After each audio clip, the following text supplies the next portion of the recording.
আগে যেই ফ্যাক্টরির দালালি খাইতো সেই দল, ওই দল গেছে আরেক দল ঢুকছে। কথা কন না কেন? আগে সাদা খাইতো সেই দল গেছে আরেক দল ঢুকছে। এক দল খায়া গেছে, কিভাবে গেছে, কই পলায় আছে, কোন জায়গায় আছে, কত অসম্মানের সাথে আছে, দেখার পরেও আরেক দল তার সাইডে ভয়ানক রূপ ধারণ করছে। সবাই কি চায়? সম্মান চায়। প্রথম শ্রেণী মালওয়ালা আর চেয়ারওয়ালা, এদেরকে মানুষ সম্মান করে। যতদিন মাল আছে ততদিন সম্মান, যতদিন ক্ষমতা আছে, যতদিন চেয়ার আছে ততদিন সম্মান। মাল যদি চলে যায়, চেয়ার যদি চলে যায়, ক্ষমতা যদি চলে যায়, তাহলে ছোট বাচ্চারাও লাথি দিতে চায়, কুকুরেও এদেরকে দাম দেয় না। এই জন্য খুব সাবধান, যাদের মাল আছে আর চেয়ার আছে, বাহাদুরি করা যাবে না। মাল এবং চেয়ার আল্লাহ তাআলা দিয়েছে, কাজেই মনে রাখবেন কাল হাসরের ময়দানে সুম্মা লাতুসআলুন্না ইয়াওমাইযিন আনিন নাঈম, আল্লাহ তাআলা আপনাকে যতগুলো নিয়ামত দিয়েছে প্রত্যেকটা নিয়ামতের কড়াই গন্ডাই হিসাব আদায় করে ছাড়বে। এই জন্য এত পাওয়ার দেখাইেন না। যারা পাওয়ার দেখাইছে দেখছেন নি কোন দিকে আছে না, কিন্তু তারপরেও আমার শিক্ষা হয় না। না, শিক্ষা হয়নি। শিক্ষা কেমনে হয় না? আগে যেই ফ্যাক্টরির দালালি খাইতো সেই দল, ওই দল গেছে আরেক দল ঢুকছে। কথা কন না কেন? আগে সাদা খাইতো সেই দল গেছে আরেক দল ঢুকছে। না ভুল কইলাম? কিন্তু আমরা এটা থেকে বাঁচতে পারি না কেন জানেননি? একটা উদাহরণ দিই। মাছে ভাতে বাঙালি। কিসে? এটা আমি অনেক গবেষণা করে দেখলাম যে আসলে মূল কারণটা কি। মাছে ভাতে বাঙালি, আমরা বাঙালি, গোস্ত খেলে চলতো না, মাছ খাওয়ানি লাগবো। গোস্ত এক মাসে না খাইলেও চলতো না, কিন্তু মাছ খাওয়ানি লাগবো। মাছে ভাতে এই জন্য বাঙালি। আমরা যে জিনিস খাই, যে জিনিস খাবে তার একটা তাসির তার শরীরে আছে, থাকে না? থাকে। দেখেন, আপনি একটা জায়গায় পুকুরে মাছ শিকার করতে গেছেন, মাছ শিকার করতে যাওয়ার পরে যে জায়গায় মাছ পাওয়া যায় ওই জায়গায় মাছ পাওয়া যায়। কথা কোন লাগে? 7 জায়গায় যাওয়ান লাগে না। দেখেন, আপনি বড়শি দিছেন, একটা মাছ উঠাইয়া নিয়ে আসছেন, পরে ওই জায়গাটার মধ্যে বসি ফেলাইবেন, দেখবেন আরেকটা মাছ ঠিকই খাইছে। তার সামনে যে একজন গায়েব হয়ে গেল, এটা থেকে সে শিক্ষা গ্রহণ করবে? আবার দেখবেন ছিপ একটু জোরে দিয়েছেন, ঠুট খাইটা মাছ চলে গেছে, এর রক্তওয়ালা ঠুটটা দেখার পরেও আরেকটা মাছ ওই জায়গায় বসি খায়। আছে না নাই? এই মাছ খাইতে খাইতে আমাদের মধ্যে তবিয়ত এমন হয়ে গেছে, একদল খায়া গেছে, কিভাবে গেছে, কই পলায় আছে, কোন জায়গায় আছে, কত অসম্মানের সাথে আছে, দেখার পরেও আরেক দল তার সাইডে ভয়ানক রূপ ধারণ করছে। আল্লাহ এদেরকে হেদায়েত দান করুন। জনগণ এই ধরনের চাঁদাবাজি, জুলুম, অত্যাচার আর দেখতে চায় না। জনগণ আমরা খেটে খাওয়া মানুষ, আমরা কোরআন সুন্নাহয় বিশ্বাসী, আমরা আল্লাহর দ্বীন, আল্লাহর জমিনে কায়েমের জন্য খেলাফত কায়েম করতে চাই। কারা কারা খেলাফতের পক্ষে হাতগুলো দেখতে চাই, হাতগুলো দেখতে চাই।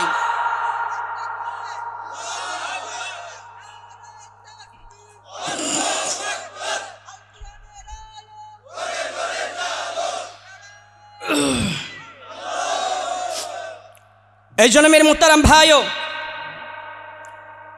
সাবধান সাবধান। বাংলার জনগণ জেগেছে, বাংলার জনগণ বুঝেছে, বাংলার জনগণ এবার উজ্জীবিত হয়েছে। গত 16 বছরের অত্যাচারে আমরা মেনে নিয়েছিলাম মানসিকভাবে, এমনিই মনে হয় চলতে হবে, ঠিক কিনা? সবাই মনে মনে মাইনা নিছিলাম না? কিন্তু মনে রাখবেন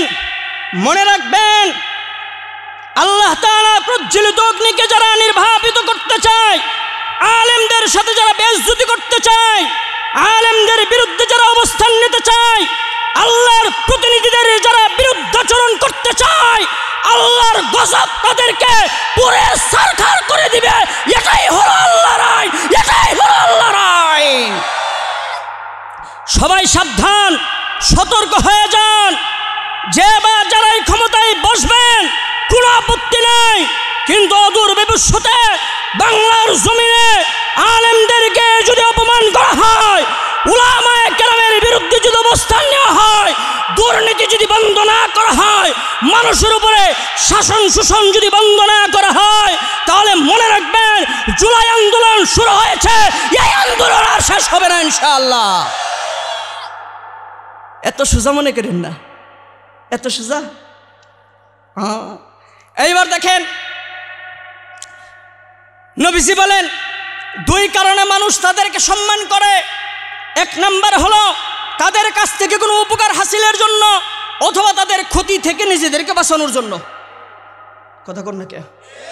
দেখছেন না, আগে ওয়াজ মাহফিলে এখন নাম না দিলে থানার অনুমতি আইছে না, এখন আবার আরেক দল হেরাও নাম দিত চায়, বিভিন্ন জায়গায় মাহফিল ভেঙে দিচ্ছে। কিন্তু এদের শিক্ষা গ্রহণ করা উচিত যদি বাংলাদেশে আবার ক্ষমতায় আসতে চাও। কথা কন না কেন? উলামায়ে কেরাম ঐক্যবদ্ধতার ডাক দিচ্ছেন, উলামায়ে কেরাম ঐক্য হচ্ছেন, ইসলামী দলগুলো ঐক্য হচ্ছে। ও মুসলমান, আজকে বলে যাচ্ছি, ও যুবক ও বৃদ্ধ, আজকে এখান থেকে পালন করে নাও, জীবন থাকতে আমরা কোনো গাদ্দার বেঈমান জুলুমবাজকে ভোট দেব না।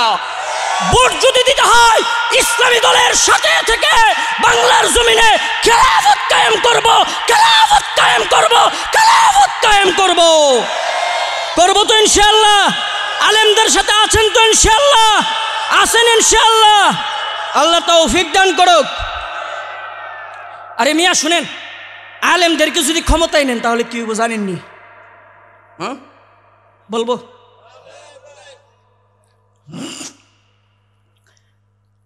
হযরত আলী কাররামাল্লাহু ওয়াজহা রাদিয়াল্লাহু তাআলা আন, নাম শুনছেননি?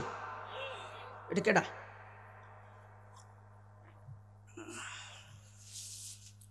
নবীজির কলিজার টুকরো, নবীজার কলিজার টুকরো মা ফাতেমা রাদিয়াল্লাহু তাআলা আনহাকে যার হাতে তুলে দিয়েছেন সেই মহান ব্যক্তির নাম হলো আলী কাররামাল্লাহু ওয়াজহা রাদিয়াল্লাহু তাআলা আন।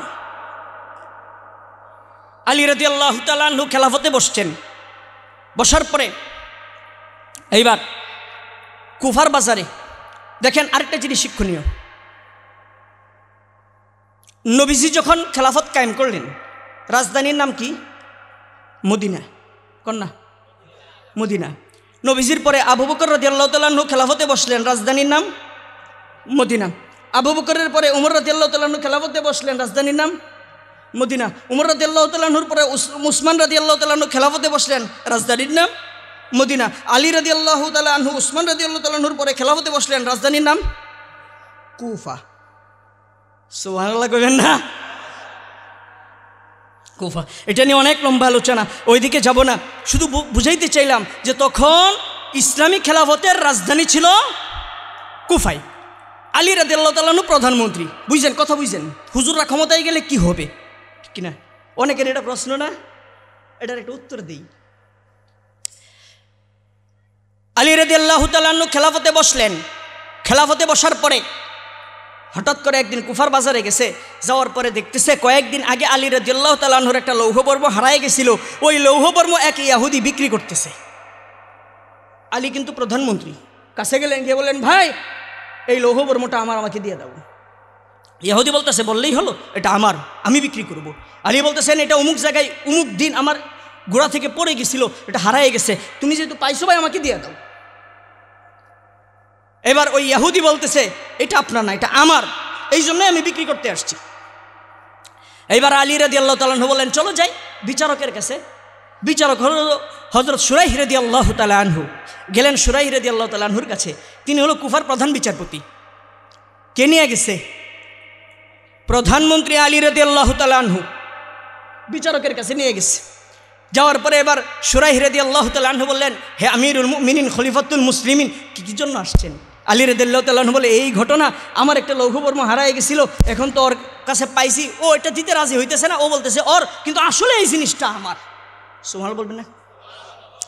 এবার বিচারপতি বলতেছে আমিরুল মুমিনিন আপনার কাছে কি কোনো সাক্ষ্য প্রমাণ আছে?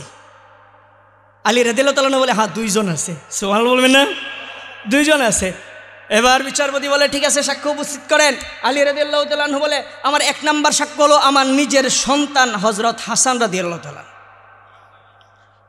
2 নাম্বার সাক্ষী হলো আমার কৃতদাস যাকে আমি আজাদ করে দিছি, সে হলো আরেকটা সাক্ষী। এইবার বিচারক বলতেছে, যেহেতু আপনার কৃতদাস আজাদ করে দিছেন, তার সাক্ষ্য গ্রহণ করা যাবে না। 1 2 নাম্বার, হাসান যেহেতু আপনার নিজের সন্তান নিজের বাবার পক্ষে সাক্ষ্য দিলে সেটাও গ্রহণ করা যাবে না। এছাড়া আরও সাক্ষ্য থাকলে বলেন সুবহানাল্লাহ, বলবেন না?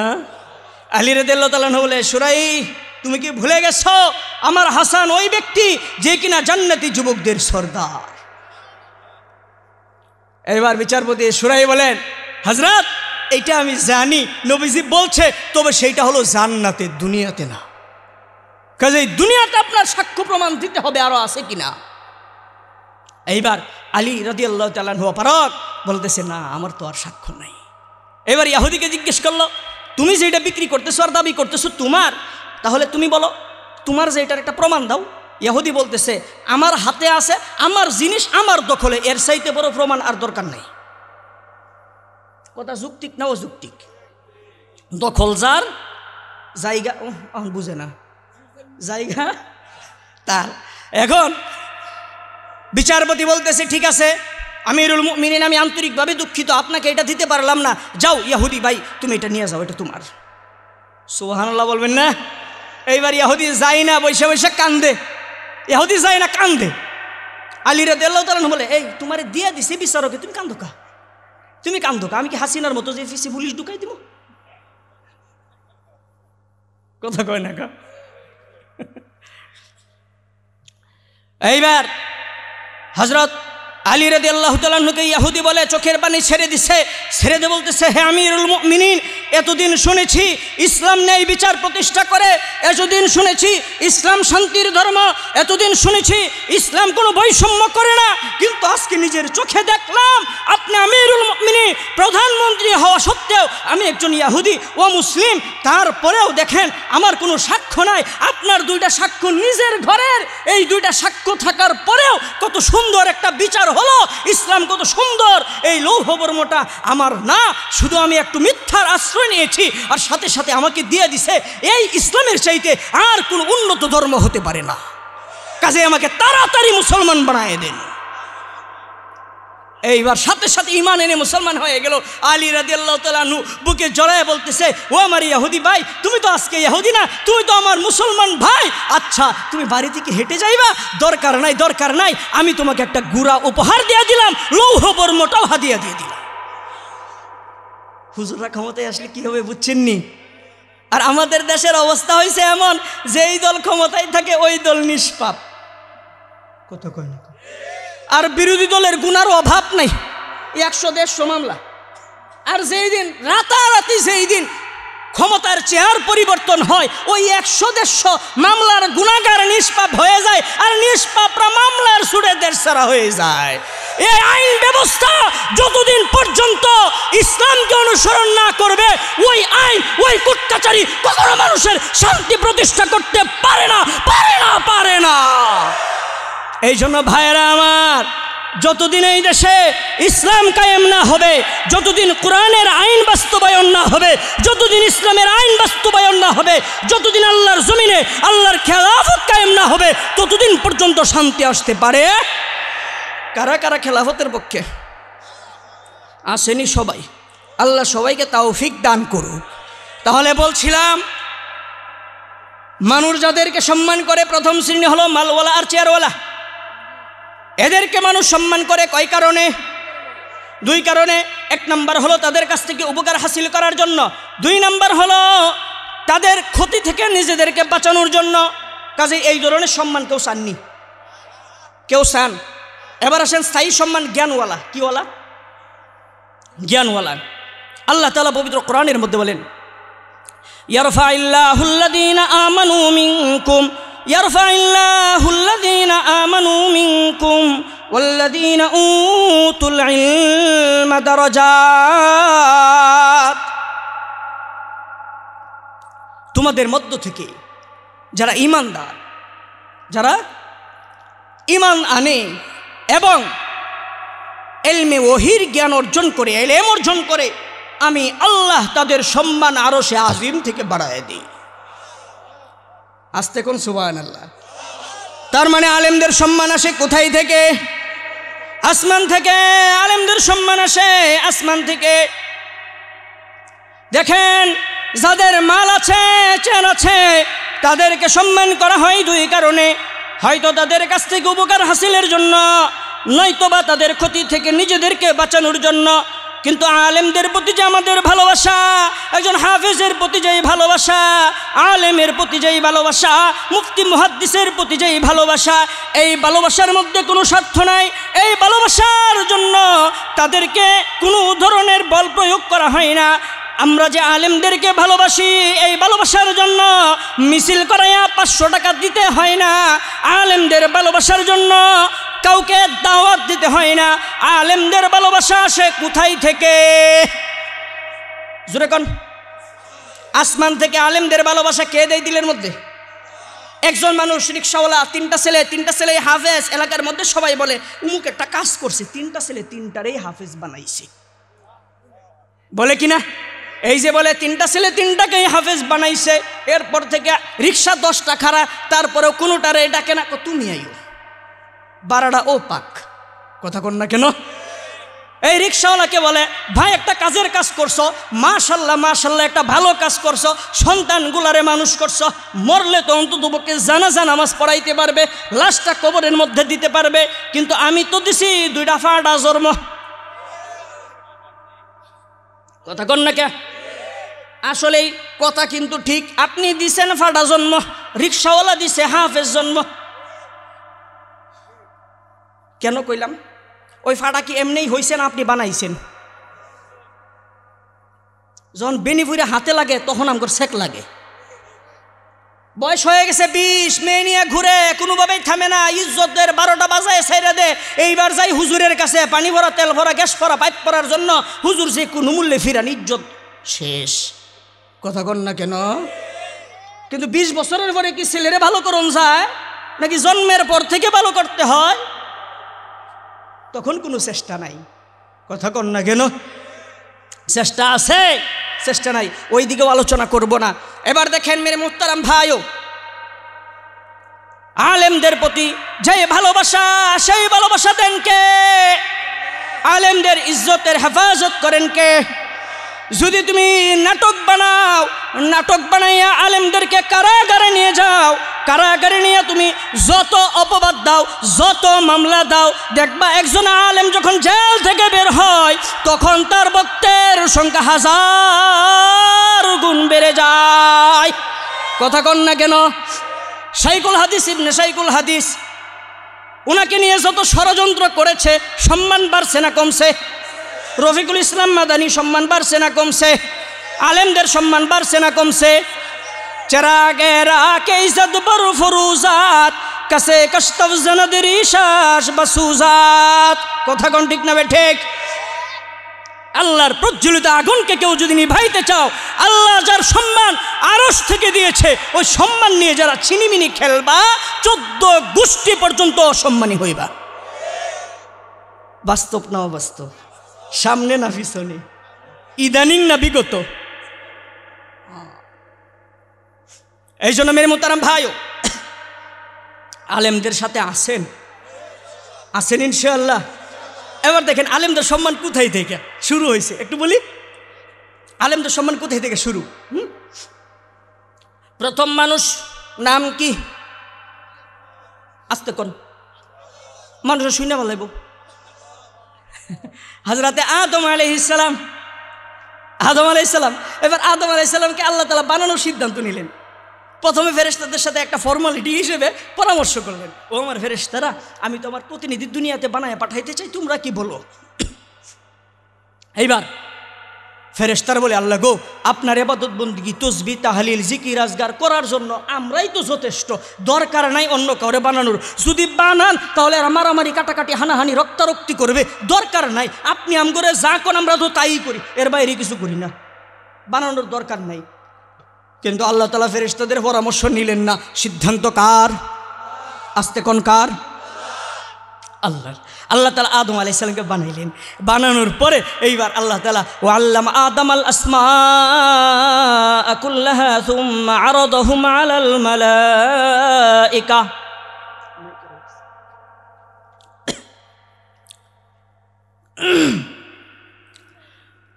আল্লাহ তাআলা আদম আলাইহিস সালামকে এলেম শিক্ষা দিলেন। কি দিলেন? এলেম শিক্ষা দিলেন।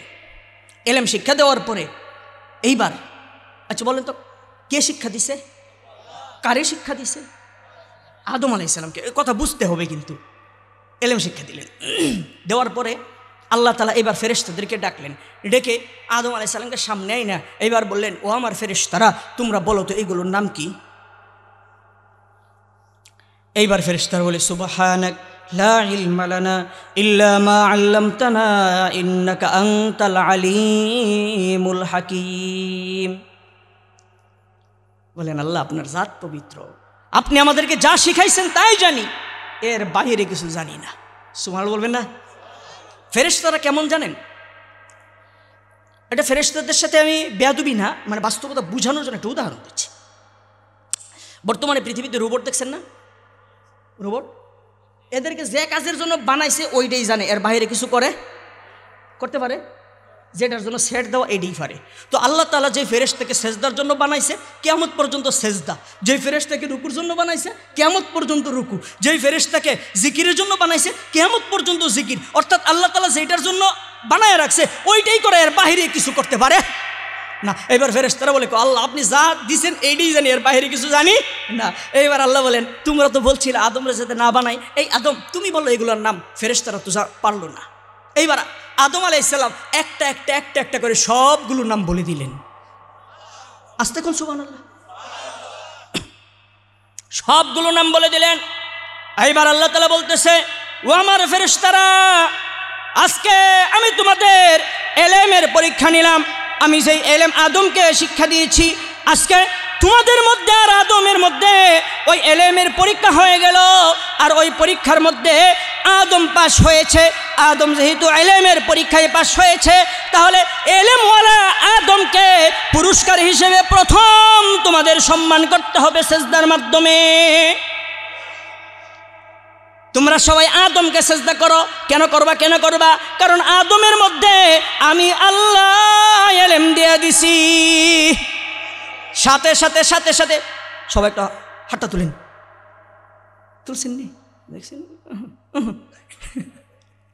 হাত নামান, আবার তুলেন, আবার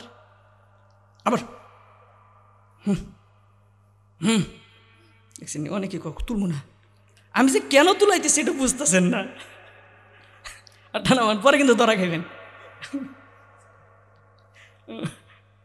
মাশাআল্লাহ। এই দেখেন আল্লাহ তাআলা বললেন, সবাই সেজদায় পড়ে যাও, সবাই সেজদায় পড়ে যাও। সবাই সেজদায় পড়ে গেলেন। একসাথে না আকফিস হয়েছে? একসাথে কি সম্ভব নাকি আকফিস হইব? এই জন্য তো দেখছেন না, কেউ হাত তুলছে আবার কেউ তুলতাছে। তা দেখেন, যারা সেজদায় পড়ে গিয়েছেন, মুফাসসিরিনে কেরামগণ বলেন, যারা আগে সেজদায় পড়েছেন, যেই ফেরেশতারা আগে সেজদায় পড়েছেন, ওই ফেরেশতাদের মর্যাদা অন্যদের তুলনায় বানিয়ে দিয়েছেন কে? আল্লাহ। সবাই গেছে, যায় নাই কে? কতক্ষণ না? ইবলিস। যারা এলেমওয়ালা আলেম আদমকে সেজদা করেছে, সম্মান করেছে, আল্লাহ তাআলা তাদের সবাইকে কিয়ামত পর্যন্ত নিষ্পাপ ফেরেশতা হিসেবে ঘোষণা দিয়ে দিয়েছেন।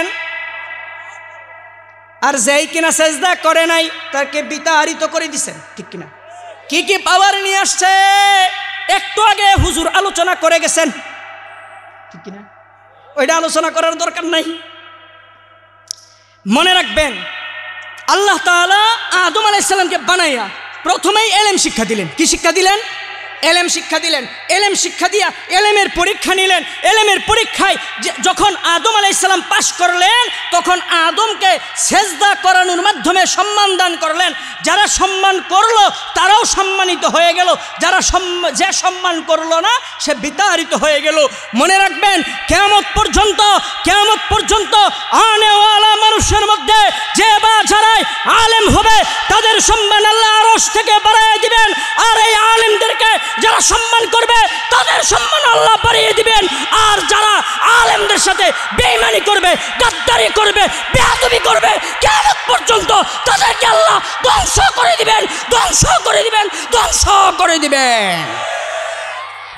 এই জন্য মেরে মুহতারাম ভাইও, শুধু আলেমদেরকে সম্মান দিছে এরকম না, যারা আলেমদেরকে মহাব্বত করবে তাদের সম্মান বাড়াই দিবেন কে?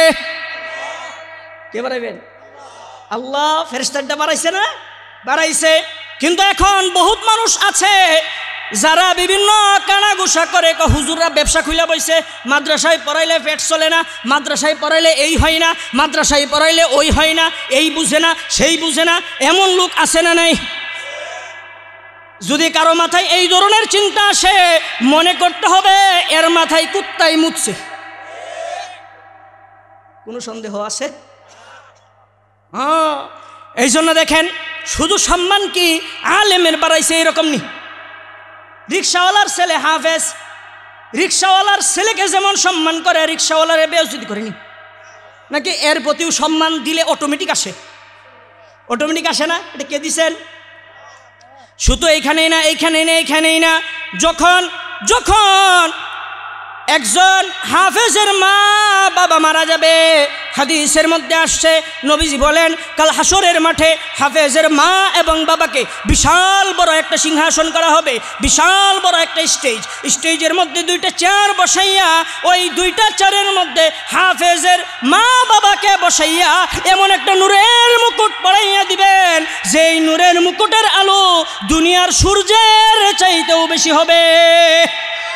ওই ধরনের মুকুট কারা কারা পড়তে চাই? আল্লাহ সবাইকে পড়ার তৌফিক দান করুক। ওই মুকুট পরার কয়েকটা পদ্ধতি, 3টা পদ্ধতি।